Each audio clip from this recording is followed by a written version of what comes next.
Hello, bonjour et bienvenue à tous dans la suite de nos previews 2020. Un jour, une preview. Aujourd'hui, les Seattle Seahawks. À mes côtés, il y a Raphaël Masmejean. Raphaël, bonjour. Salut. Grégory Richard, bonjour. Bien le bonjour. Et la preview du jour qui vous est présentée par Brooklyn Fizz, épicerie américaine à Lyon et sur brooklynfizz.fr. Épicerie donc, mais aussi des produits NFL, casquettes, ballons, Funko Pop et tout ce qu'il faut. Il y a aussi de la NBA, de la NHL, de la MLB pour ceux qui aiment les sports américains. C'est brooklynfizz.fr avec 2 Z. Messieurs, aujourd'hui, on parle des Seahawks. 12 victoires, 4 défaites la saison dernière. Du côté des départs, Marshawn Lynch, Josh Gordon, George Fant, Mike Iupati, DJ Flucker, Justin Britt, Jadavion Clowney, Ezekiel Ansah, Quinton Jefferson, Al Woods, Michel Kendricks, Bradley McDougall et Tedrick Thompson. Du côté des arrivées, Jamal Adams, évidemment, dans un énorme échange. Carlos Hyde, Philippe Dorsett, Greg Olsen, Brandon Shell, Cédric Ogbuehi, Chance Warmack, DJ Finney, Benson Mayowa, Bruce Irvin a été re-signé, Quinton Dunbar, le cornerback est là. Jamal Adams, je l'ai dit, les choix de draft, ils ont sélectionné le linebacker Jordan Brooks très haut par rapport à ce qui devait être sélectionné, je suppose, puisque c'est un premier tour, et que c'était les Seahawks. Darrell Taylor sur le pass rush, defensive end linebacker, Damien Lewis sur la ligne, notamment Colby Parkinson aussi au poste de tight end et quelques autres. Depuis l'arrivée de Pete Carroll, messieurs, en 2010, ils n'ont manqué que 2 fois les playoffs. Depuis 2012, ils gagnent toujours au moins 9 matchs. Raphaël, est-ce qu'ils peuvent continuer sur ce rythme ? Écoute, je pense que tu as donné quand même deux éléments de base sur oui, ils peuvent continuer sur ce rythme. Un coaching staff qui, malgré quelques défauts et des intersaisons un peu rock'n'roll assez souvent, que ce soit au niveau des choix de draft ou des arrivées, des départs. C'est un coaching staff solide et c'est surtout depuis Russell Wilson et la draft de Russell Wilson, c'est l'équipe qui a gagné le plus de matchs en saison régulière après les Patriots. Donc ça place quand même une franchise stable. On a ces 2 éléments-là qui pour moi sont les plus importants, le coaching staff et le quarterback. Donc à partir de là, pour moi les Seahawks prétendent au playoff minimum avec Russell Wilson. C'est si on peut commencer par là. 31 touchdowns, 5 interceptions l'an dernier. Est-ce qu'on peut dire que c'est le meilleur quarterback de plus de 30 ans en NFL ? Ah bah, ça marche maintenant. Ouais, ça marche pour moi assez largement et c'est moi qui fais la fiche sur le site et vous aurez l'occasion de le voir, mais dans les joueurs à suivre, je mets même Russell Wilson parce que je mise sur le titre de MVP pour lui cette saison. Pas mal, c'est vrai. Grégory, est-ce que tu es aussi convaincu que Raphaël, Russell Wilson en course pour le MVP, en leader et donc une équipe qui prétend au playoff ? Oui, très clairement, ce sera forcément un candidat. C'est la colonne vertébrale habituelle qu'on voit dans cette équipe, c'est sûr, avec le taulier en attaque, le taulier en défense avec Bobby Wagner et en effet l'un des head coach les plus rassurants, on dira les plus stables, bref, de NFL. Donc non, très franchement, les ingrédients sont là. En plus, ce qui est pas mal pour Russell Wilson, c'est que il a beaucoup moins, il se concentre vraiment de plus en plus, je trouve, sur son jeu aérien. Il peut compter en plus sur Tyler Lockett et sur le frigo américain. C'est DK Metcalf qui sort d'une bonne saison rookie. Donc, en effet, il y a de quoi être pas mal rassuré. Greg Olsen également qui arrive, en effet, pour apporter toute son expérience et dans le vestiaire de Seattle. C'est jamais une mauvaise chose d'avoir un maximum de vétérans. Donc non, très clairement, oui, Wilson en course pour le MVP avec un casting au moins dans les airs qui s'annonce assez intéressant. Voilà, j'allais dire, on reparlera sûrement de sa ligne un peu plus tard dans les possibles problèmes, mais en tout cas, j'ai l'impression qu'il a jamais eu autant de cibles de qualité quasiment depuis qu'il est à Seattle, parce que Metcalf fait une très bonne saison rookie, Lockett a une vraie alchimie maintenant avec lui. Oui, il a réussi à développer un David Moore. Oui, en tout cas, il a trouvé une bonne collaboration aussi, oui. En défense, Raphaël, il y a quand même un Jamal Adams qui arrive au poste de safety, c'est quand même loin d'être anodin. Ouais, en défense, effectivement, Grégory l'a dit, donc avec Wagner au poste de linebacker, mais même de manière générale avec KJ Wright, ça se passe toujours très bien. C'est quand même une paire de linebackers assez solide, même si la saison dernière, ils ont peut-être été un poil en dedans, mais on peut leur faire confiance pour remonter. Et comme tu le dis, surtout, moi, je trouve un backfield défensif qui s'annonce très, très intéressant. Jamal Adams qui arrive, qui est un joueur, un des top safety de la ligue et surtout un joueur d'une polyvalence assez rare. Il va être capable, à mon avis, d'apporter une dimension supplémentaire à cette défense. On a Quinton Dunbar qui semble avoir réglé ses problèmes avec la justice et qui sort quand même d'une excellente saison avec les Washington Football Team l'an dernier. Donc là aussi, on attend. Flowers, tout ça pour accompagner ce backfield défensif.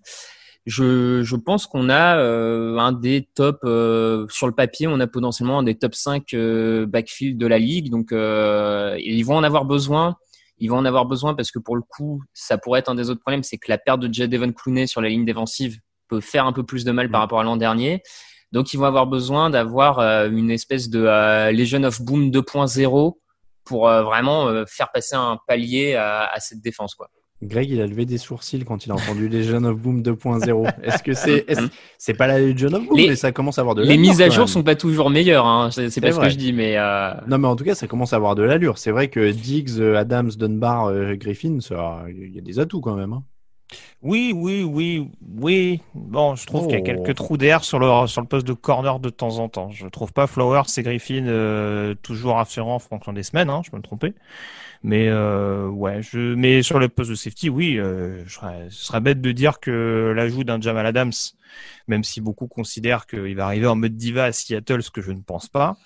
En tout cas, bon, mettre un petit peu la pression sur son contrat, mais peut-être un petit peu moins que du côté de New York.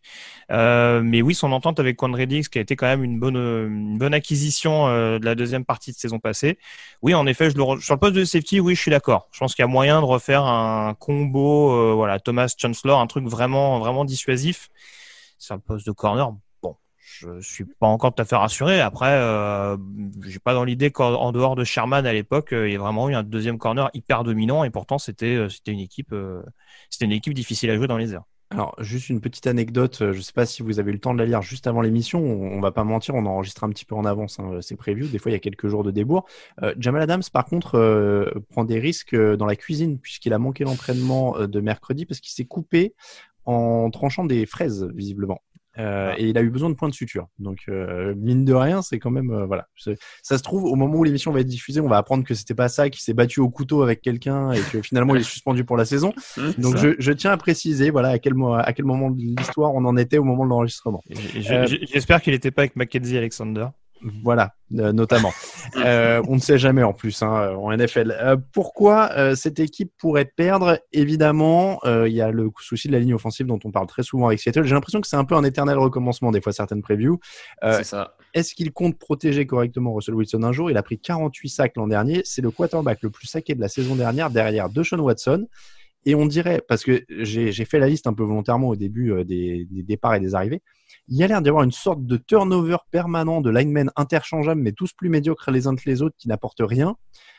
Et Duane Brown, son left tackle, à 35 piges. Donc, c'est pas rassurant non plus cette année.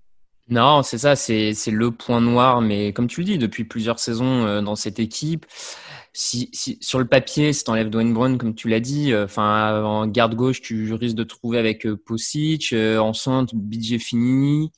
En tackle droit, Ogbuy ou Shell, mais enfin bon, c'est quand même des joueurs médiocres. Bon, c'est un peu le côté scandaleux de Seattle qui depuis des années ne fait rien pour bien protéger Russell Wilson. On a envie de dire qu'ils s'en sortent à moitié vu qu'à chaque fois ils font plus de 9 victoires grâce à lui, mais jusqu'à quand ça peut marcher. Donc bon, c'est toujours du bricolage. C'est vraiment dommage parce que s'ils considèrent un peu plus cette ligne offensive, on pourrait quand même se dire que ça permettrait à cette équipe de gagner en stabilité. Bon, c'est un point noir, ça peut les empêcher d'aller au bout, ça peut leur empêcher d'aller au bout, mais pareil, un peu je trouve à l'image des Bills, c'est que malgré le fait que ce soit un point moyen, c'est pas ce qui empêchera cette équipe d'aller en playoff non plus. C'est d'ailleurs un peu un des paradoxes de cette équipe. Ils sont quand même 4e attaque au sol l'an dernier, malgré cette ligne qui, pour le coup, est assez mauvaise sur la protection de passe. Mais ils s'en sortent au sol avec, là encore, en plus un balai de coureurs qui tourne depuis des années. Grégory, cette ligne...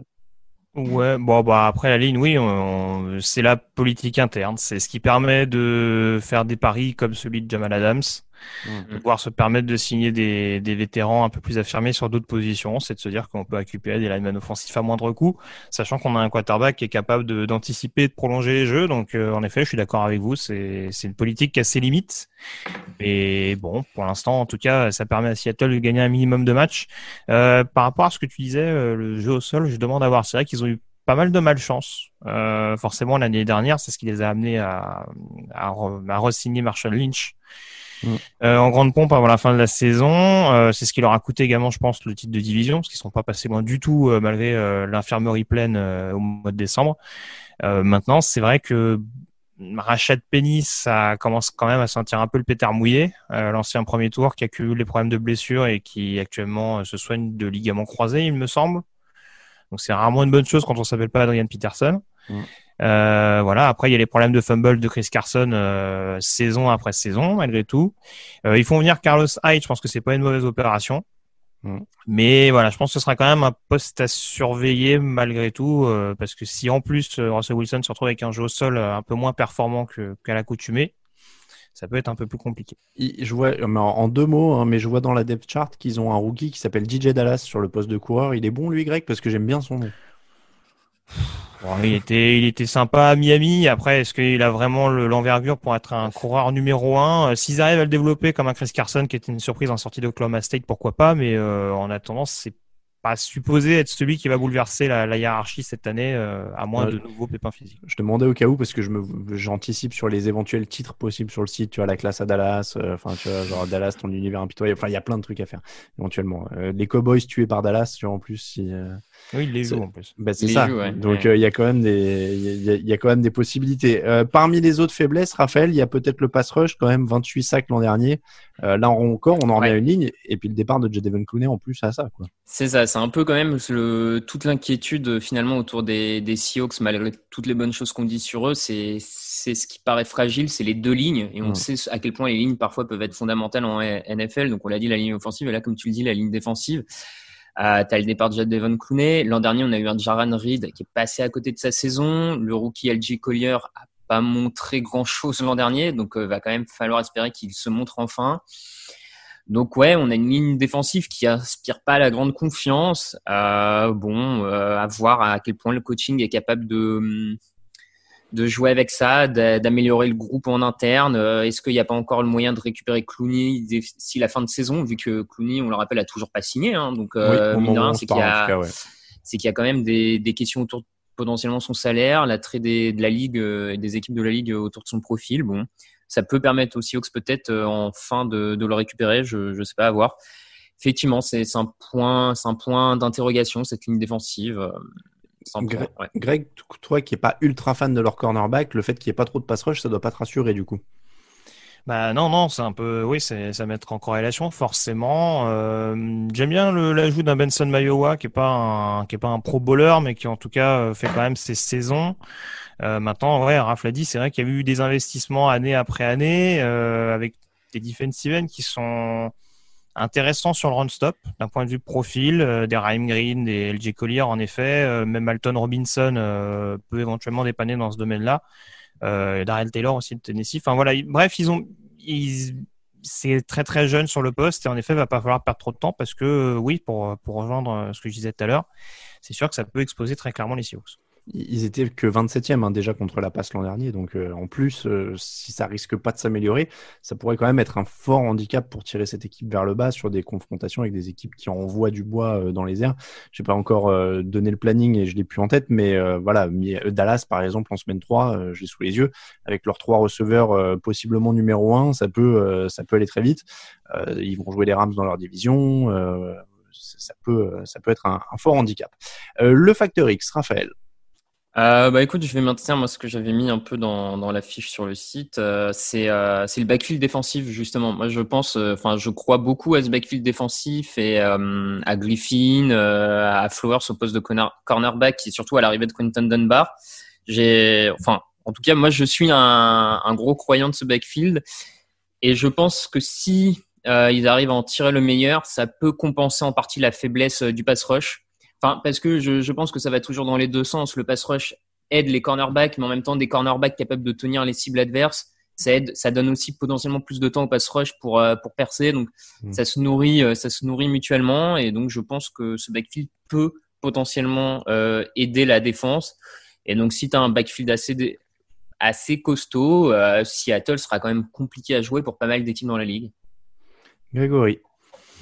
J'ai hésité. Pour rejoindre ce qu'on disait, ouais, pass rush ou jeu au sol. Mais Bon, c'est vrai que pass rush, ça me paraît quand même le facteur X principal. Ouais. J'étais un peu sur le pass rush aussi, pour être honnête. 28 sacs, c'était avant-dernier en NFL. J'ai pas donné pour situer quand même. À égalité avec d'autres équipes, mais avant-dernier.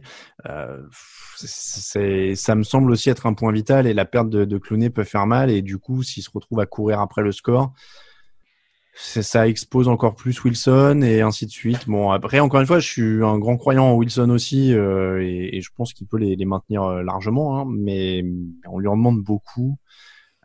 Ce jeu au sol, il est inquiétant aussi, donc ouais, je vais dire le pass rush. Je vous trouve dur avec le jeu au sol Je sais pas, moi j'ai du mal avec ce balai de coureur. Ouais, mais c'est une équipe qui, mine de rien, court bien tous les ans, malgré ce qu'on dit. Oui. Tous les ans, les Seahawks font partie des top 10 unités au sol. Chris Carson, l'an dernier, fait quand même, moi je trouve, une bonne saison. Là, tu rajoutes Carlos Hyde. Moi, j'ai aucun doute sur le fait que Seattle est capable de courir sur n'importe qui. Hein, mais Non, mais après, évidemment, hein, le pass rush m'inquiète plus que le jeu au sol. Ouais, hein. Je le mentionnais, mais voilà, s'il y en a un des deux à choisir, ce sera plutôt le pass rush. Enfin, bon, voilà. Le calendrier, messieurs, ça commence par un déplacement à Atlanta, réception des Patriots, réception de Dallas, déplacement à Miami, réception des Vikings, semaine de repos en semaine 6, déplacement en Arizona, réception des 49ers, déplacement à Buffalo, chez les Rams, réception d'Arizona, déplacement chez les Eagles, réception des Giants, réception des Jets, déplacement à Washington, réception des Rams et déplacement à San Francisco. Il y a un petit mou vers la fin là qui est pas mal pour eux, je pense. Combien de victoires ça fait pour toi, Raphaël? Écoute, je les ai autour de 12 victoires. Ah ouais, c'est pas mal quand même. Ouais, en même temps, vu que je mise Russell Wilson MVP, j'ai besoin qu'il aille à 12-13. C'est vrai. Donc, c'est vrai, vaut mieux. Donc voilà. Peut-être pas autant, moi. Ce pass rush m'embête, et cette ligne m'embête quand même un peu aussi. Moi, Greg, vas-y, je te laisse. J'étais sur 11-5. Ah, vous êtes haut, ouais. Moi, j'étais à 9, tu vois. Après, si je peux me permettre, Alain, l'an dernier, ils font 12 victoires avec une ligne offensive pas meilleure. Oui, et un pass rush avant-dernier. Hein. Enfin, c'est vrai. Ouais, non, c'est vrai. Non, mais oui, je pense que ça gagne à Atlanta, à New England. Quoi je pense que ça gagne à Atlanta, à New England aussi éventuellement, même si ça peut être serré, on ne sait jamais avec la défense de Belichick. Dallas, là, c'est plus compliqué. Miami, ça prend. Minnesota, je suis pas sûr. Je sais pas. Non, mais... Moi, je serais à 9 ou 10. Je serais à 9 ou 10, mais parce qu'il y a ce ventre mou là, l'enchaînement Giants, Jets, Washington, Rams, il est à leur portée. San Francisco, je pense qu'ils peuvent très bien finir pour le coup. Même Philadelphie, Arizona d'ailleurs, ça me fait pas trop peur pour eux. Enfin, ça se joue quoi. Non, la fin de saison est, oui, non, le calendrier est pas si horrible que ça pour eux. Arizona, s'ils les jouent pas à domicile, ça peut passer. Hein. Ouais. Oui, bah de toute façon, ils jouent les deux, hein, donc. Oui, mais ces dernières années, c'est un peu compliqué au Sanctuary Link Field. C'est vrai. Non, mais 9-10. Moi, je vais rester sur 9-10. Par contre, petite chose quand même qu'on n'a pas mentionné, c'est vrai que Seattle était connu quand même pour son avantage à domicile avec son public. C'est vrai. Là, à suivre l'impact de potentiellement 0 personne dans le stade une partie de la saison, c'est un petit truc à suivre quand même. C'est vrai aussi. Et ben écoutez messieurs, c'est la fin de cette preview des Seattle Seahawks. On remercie tous ceux qui nous soutiennent sur Tipeee, n'hésitez pas à les rejoindre. Vous retrouvez les previews en version écrite avec le point de vue, alors pas d'un autre rédacteur sur ça là, parce que c'est la complète de Raphaël que vous retrouverez sur les Seahawks, c'est du 100% Raphaël. Mais n'hésitez pas, si vous voulez bien saisir tout ce qui est transfert, calendrier, planning, etc. Vous l'avez bien à l'écrit, là on les cite quand même assez vite à l'oral. Donc n'hésitez pas à y aller. Merci beaucoup Raphaël, merci beaucoup Grégory. Ouais. On se retrouve demain pour une nouvelle preview. On vous rappelle que cette émission vous était présentée par brooklynfizz.fr, épicerie américaine avec une boutique à Lyon également et qui propose des produits NFL, MLB et NBA. N'hésitez pas à aller faire un tour, c'est brooklynfizz.fr avec 2 Z. Pour nous suivre, touchdownactu.com bien sûr, les réseaux sociaux @tdactu sur Twitter et Facebook, @touchdownactu en entier sur Instagram. Toute l'actu de la NFL c'est sur tdactu.com. À très bientôt pour une nouvelle preview. Ciao ciao.